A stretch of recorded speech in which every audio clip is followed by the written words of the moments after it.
I provided my buddy's name falsely to the cops in 1976, and weeks later, he was found hung in the Pasadena TX City jail cell. I've been holding this in for almost 50 years, and I finally got to the point where I just needed to say it.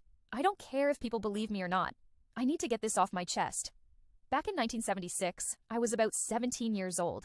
There was this kid I knew, Danny Lynn Stevens. We grew up in the same area in Pasadena, Texas. A few weeks before everything happened, he and I got into it over some money he owed me. He hit me in the face with a Zippo lighter, busted my nose open. I was pissed off. I didn't let it go. Not long after that, I got picked up by Pasadena cops. A car had been reported stolen and found wrecked not far from where I was walking.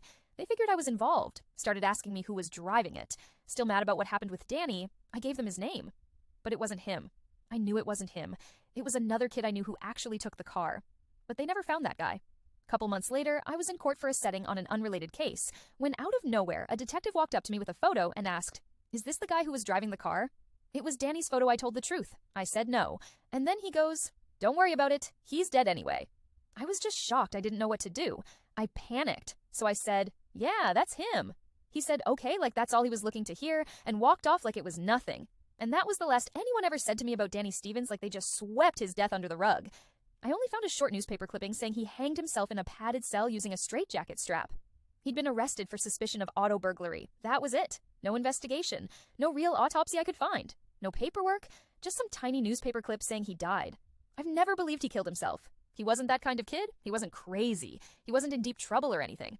Auto burglary doesn't equal suicide. I've always thought they beat him or choked him trying to get a confession and it went too far.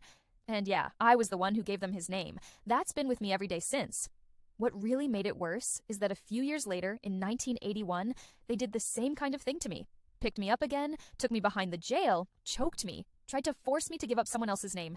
I didn't say a word. Not after what they did to Danny. I didn't trust them. And ironically, the person they wanted me to name was the person who actually stole the car in 1976, and I didn't trust them not to kill him. I still don't trust them at all. And now, after all these years, I finally spoke about it at the Pasadena City Council meeting.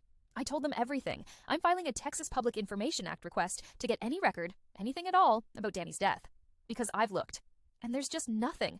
Until the city shows me a single report, a single piece of paperwork, then I have every reason to believe they killed him. And I don't think I'm wrong. I was just a dumb kid who gave them a name out of spite. And someone died. And I've lived with that. It's time people knew what happened. Or at least started asking.